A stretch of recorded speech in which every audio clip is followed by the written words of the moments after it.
You're listening to Witch Wednesdays, your weekly podcast source for all things witchcraft in the modern world. Welcome back to Witch Wednesdays.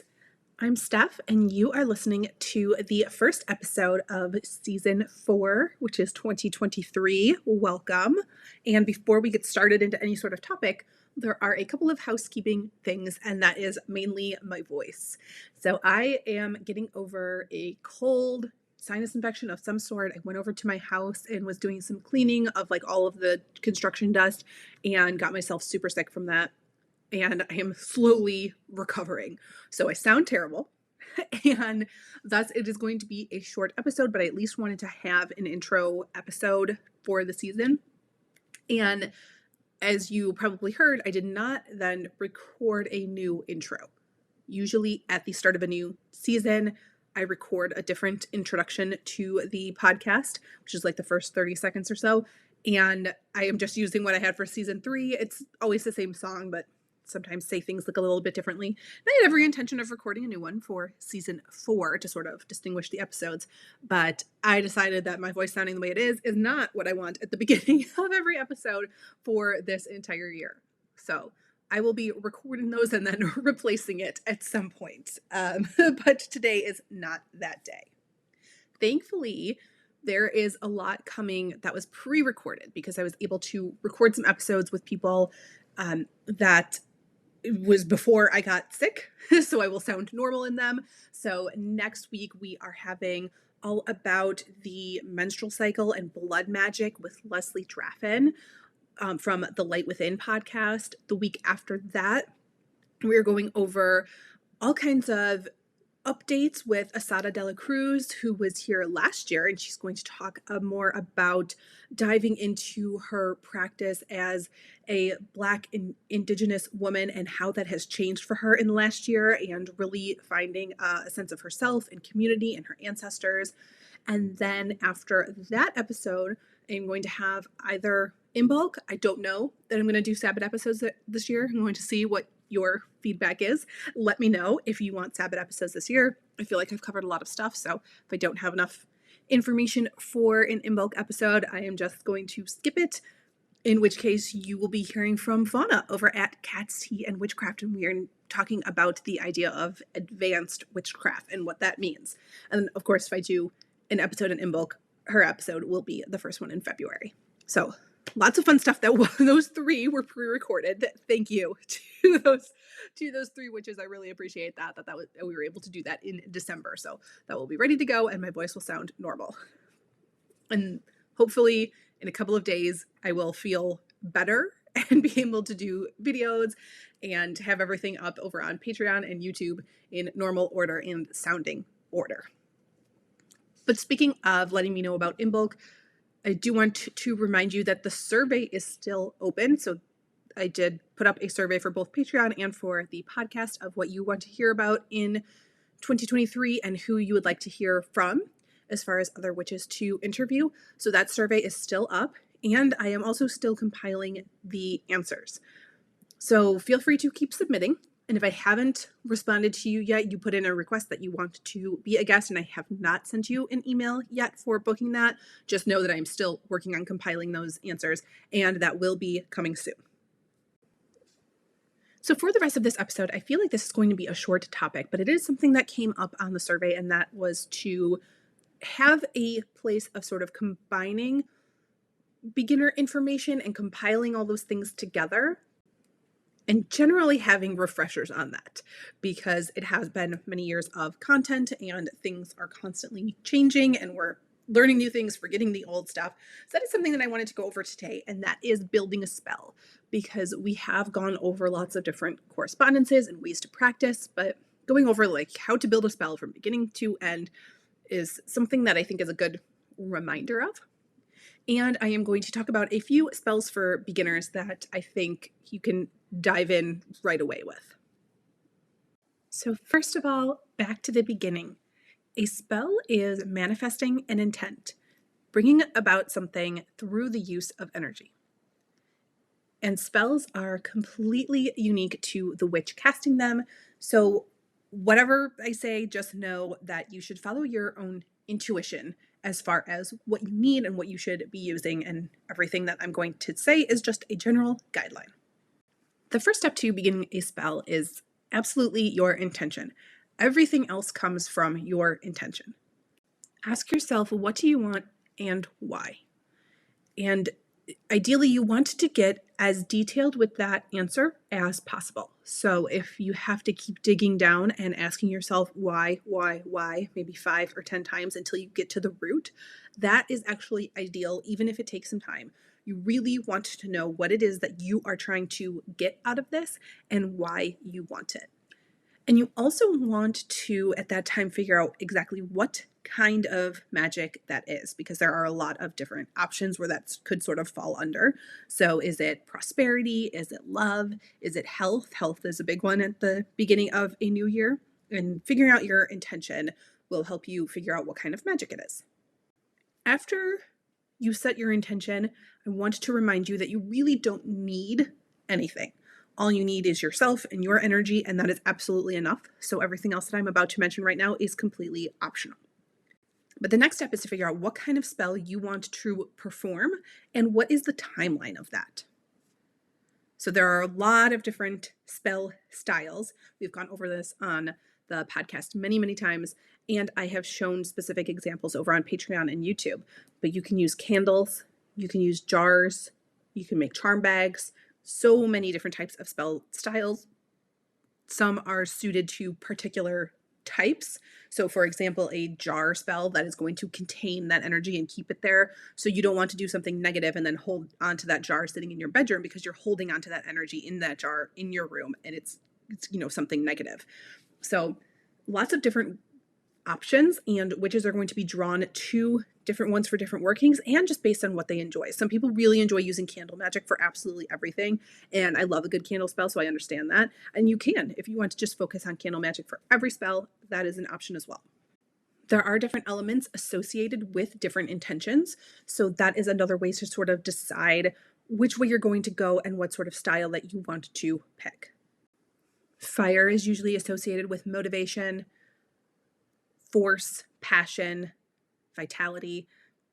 Air is all about intellect and creativity, so any sort of mental activity. Water is emotions, of course, love, also fertility and change. And earth is for strength, fortitude, endurance. So those are just a few of the most basic elemental correspondences. There are a lot of, other ways that you can incorporate the elements and have different associations with them, but those are the most common. But that is often a very good place to start when you're planning out your spell and figuring out what you want to use and what sort of spell style you're going to focus on, is think about which one of those elements would fit with what you are trying to do. This is also when you would want to consider your own path and traditions, because there are various witchcraft traditions and covens that will do certain spells in a certain way and use certain ingredients, do them at certain times of year, and that is all dependent on that tradition. And it is also a good time to consider your own personal path. So even if you are not in a specific tradition or religion, what has your own personal path up until this point dictated that seems to work for you in the same situation? So if you are running a prosperity spell and you traditionally have had great success in prosperity spells like money bowls, then you might want to focus on making another bowl. If you've had more success with candles and fire in that regard, then you might want to focus on a candle spell. At this point is where you add in your tools and correspondences. Tons of information on correspondences in season 1. There's basically an episode dedicated to each different type of correspondence.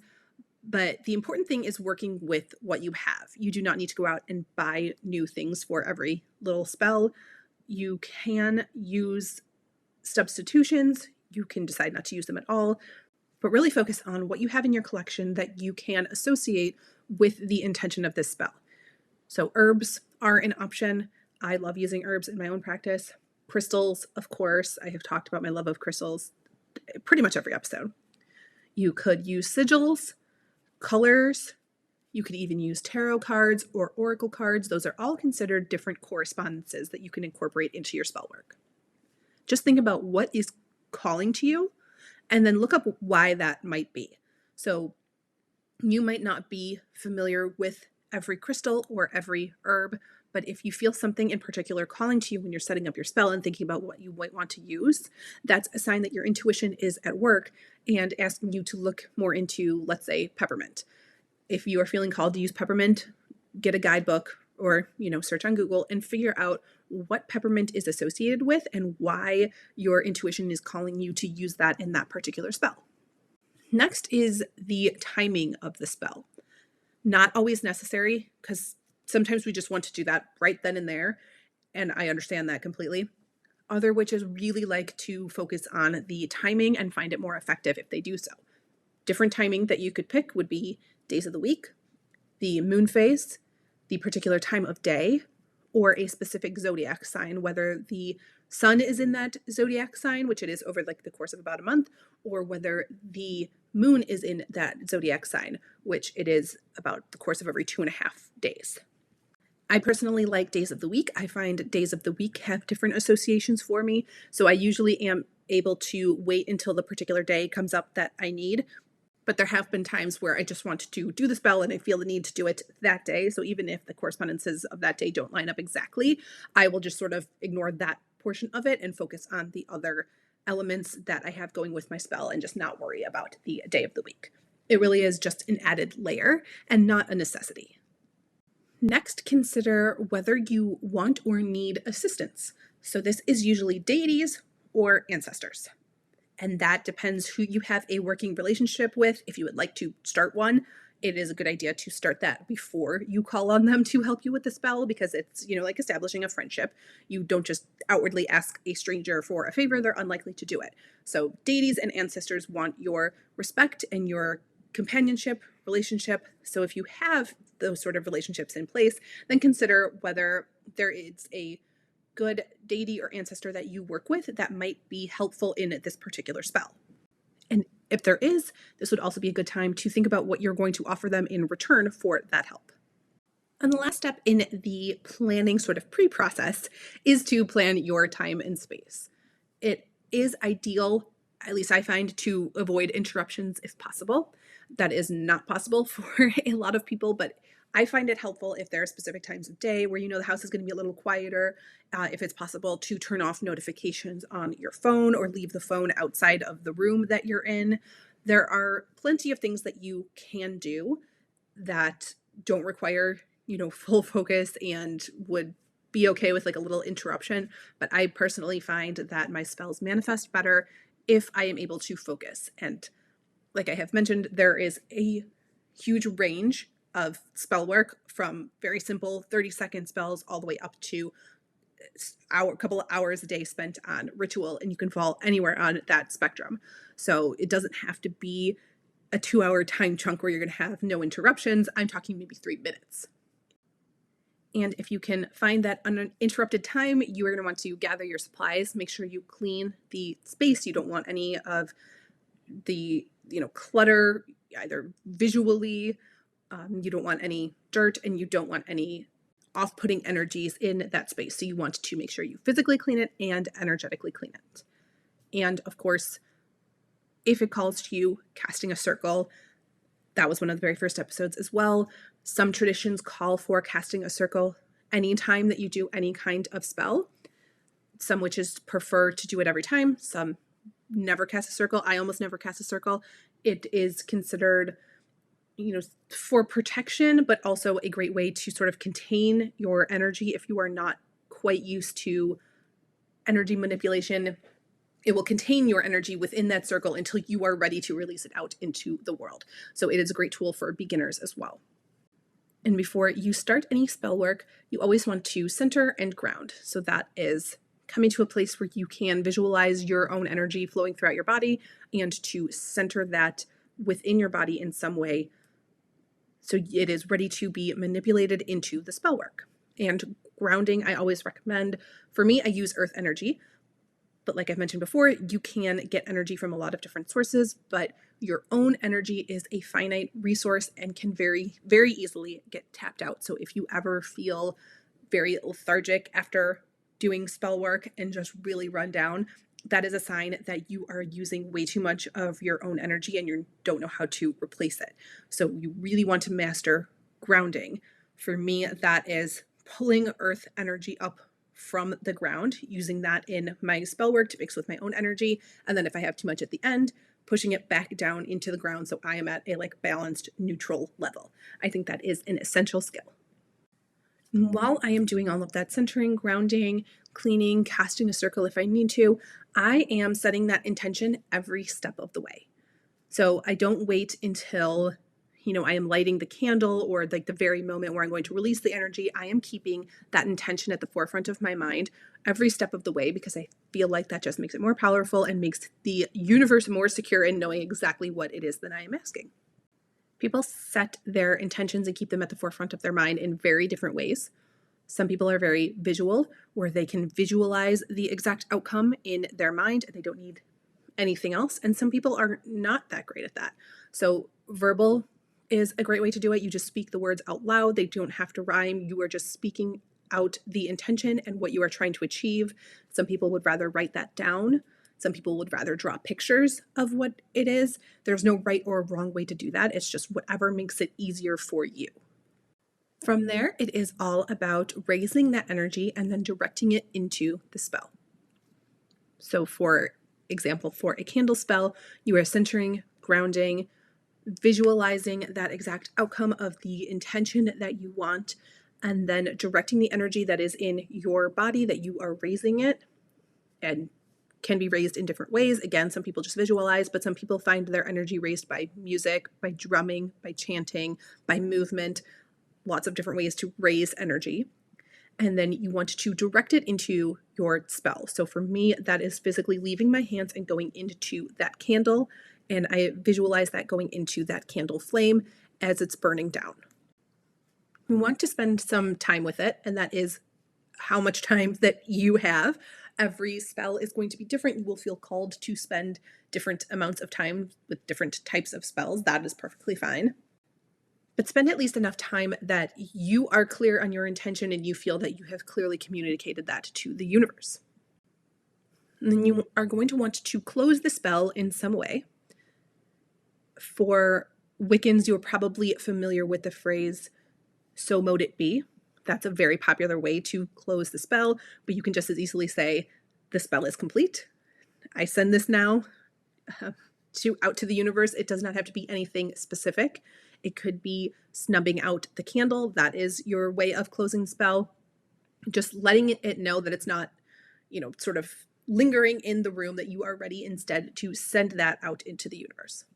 So you are able to release that energy and let it go to work.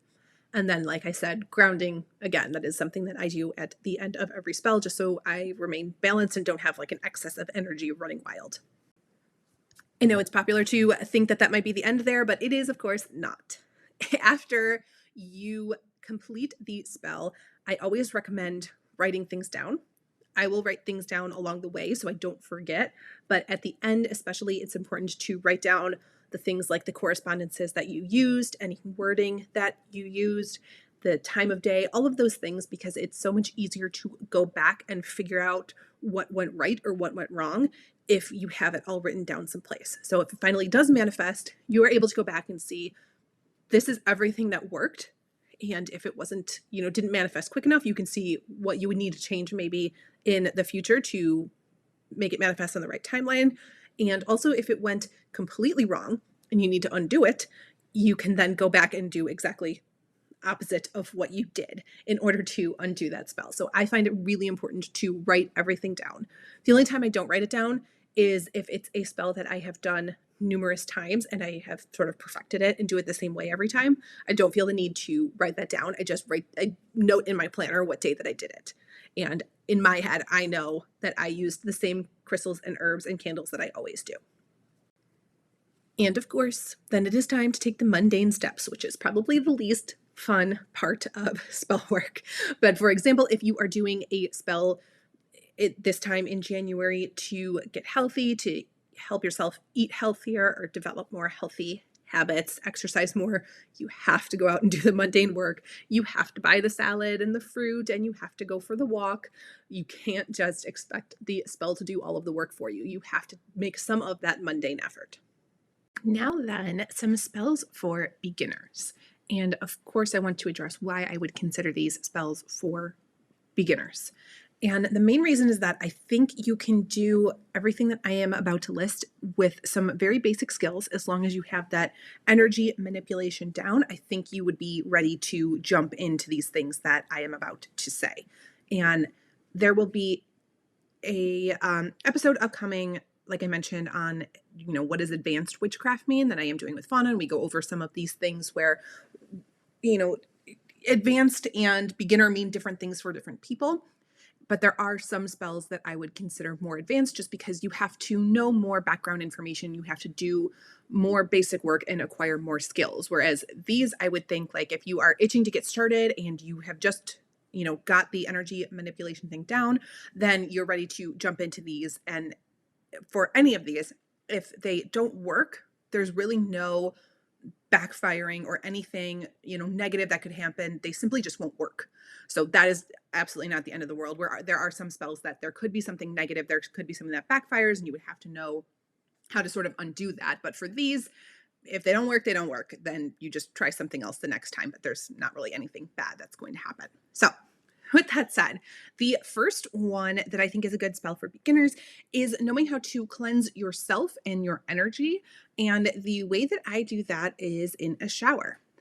A lot of people like to take energy cleansing baths, but I am not a bath person. I can see how that would be way more of a ritual, and you can set up a lot of fun things in the bathroom to make it a ritual space. But for me, I much prefer showers, and I like the idea of that water sort of flowing down and washing everything away. So when I would do a cleansing spell, I'm combining the mundane and the magical, because a shower is obviously actually physically cleansing myself. So I am, planning that mundane steps, but it is also cleansing my energy. And the only way that I have to do anything is to just visualize that water cleansing my energy. I visualize that water coming down, and it has its own energy, its own sort of clear, neutral energy that starts at the top of my head. And I visualize that cleansing my own energy all the way down to my feet and then washing away down the drain. So that's my intention. I just think of my intention all the way through. And as far as what to add from there, I don't really need to do anything. It is just a visualization exercise. I can, if I want to, set up some candles that would be relaxing, whether that is in color or scent or cleansing. I could do some herbs in there. A lot of people will tie herbs in a little bag to the shower head so they don't, make a mess everywhere. People do that in baths as well. I could set up some crystals around the bathroom in general, but also around the bathtub ledge. And if I wanted to, I could schedule that spell for a weekday that I consider particularly cleansing, a moon phase, maybe that is a new moon that is, starting fresh, or a time of day that I associate with cleansing. There are a lot of different ways that I could do that, but all of those things are just extra. But I think that's a very good spell to start with, because we all sort of collect negative energy from around the world, and just being able to cleanse that off of ourselves is a really key skill to have. And speaking of moon phases, the next spell that I would offer up to beginners is new moon manifesting and full moon gratitude practices. So new moons are, of course, associated with fresh energy. So that is the time that a lot of people want to set new intentions and begin new projects. So I like to do crystals, of course, for my manifesting. And this is especially great at the new moon time. And that is when I will write down my list of any goals that I want to manifest within, that next moon cycle. So in the next, 28 days, what am I looking to get done? And I will physically write that onto a list. And that is me putting my intent down on a piece of paper and being very, specific about that. And then I will use crystals. So just any sort of crystals that call to you as far as fresh energy. Maybe it is related specifically to the intention. Citrine is very popular for me. Tangerine quartz is another option that is similar to citrine because real citrine can be expensive. Clear quartz is always a fantastic option, as well as garnet and moonstone. So you could use any one of those, any combination of those, or any crystal that is associated with your specific intention of what goal you want to accomplish in the next moon cycle. From there, I take that piece of paper with the crystals on top and set it in moonlight. I just put this on a window ledge under the light of a new moon, which, as you know, a new moon is dark. There's not a lot of light coming from that, but you know what I mean. Then I collect it the next morning and I stick that piece of paper up on either my bulletin board that I have or within my planner. So I am constantly looking at it and then figuring out what steps I need to take next in the mundane world to accomplish that goal. So that is just adding some lunar energy and new moon magic into my spell. Super simple, and I find it to be very effective. Full moons, on the other hand, are better, in my opinion, for a gratitude practice rather than setting new intentions, because full moons are great for protection, grounding. It is a time of expanding, but also a time of heightened emotions. So I just associate all of that with gratitude, and it's something that I don't want to forget to do. So the full moon is a good reminder of that. So similarly, I will just write a list of all of the things that I am grateful for, specifically that happened over the course of the last month. And then I will place an associating crystal on top of that list. So a lot of options you could go with this, but I often use selenite, which is just associated with the moon in general, smoky quartz, pyrite, amethyst, labradorite. Those are all popular options. And again, I will leave that on the windowsill overnight in the light of the full moon, and then collect that the next morning. So that is just me putting out my gratitude into the universe, which I think overall just makes me a better person. Next is home protection, which I think is another thing that is important and a great skill to learn and great for beginners. And when I say home protection, it really can be any space. So it doesn't need to be an entire, freestanding home. It can be just your small room, just a desk area, your apartment. It doesn't really matter what the dwelling actually is. You're just protecting your space.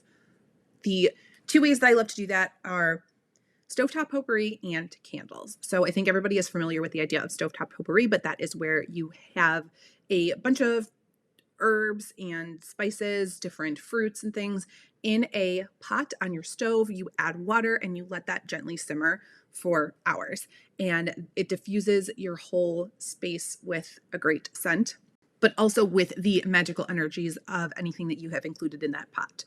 They are very popular at pretty much the entire month of December because popular ingredients are oranges, cinnamon sticks, apples, cloves, which are all associated with the holiday season.